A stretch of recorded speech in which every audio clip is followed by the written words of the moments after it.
ಮೀನುಗಳಲ್ಲಿ ಪಾಳು ಬಿದ್ದಂತಹ ಜೈನ ದೇವಾಲಯಗಳು, ಪಾಳು ಬಿದ್ದಂತಹ ಈಗ ನೋಡ್ತಾ ಇರ್ಬೋದು ನೀವು, ಇದು ಯಾರ್ದೋ ಒಂದು ಜಮೀನು, ಆ ಜಮೀನಲ್ಲಿ ಬೆಳೆದಿರತಕ್ಕಂತಹ ಕಾಡು, ಆ ಕಾಡಿನ ನಟ್ಟ ನಡುವೆ ಪಾಳು ಬಿದ್ದಂತಹ ಆ ಕಲ್ಲಿನ ದೇವಸ್ಥಾನ. ಹಳೆ ದೇವಸ್ಥಾನಗಳು ಹಂಗೆ ಇದಾವೆ.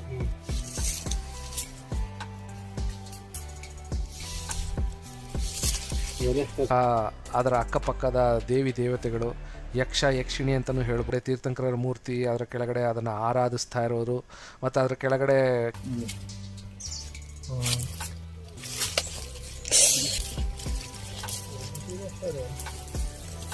ನೋಡ್ಬೋದು.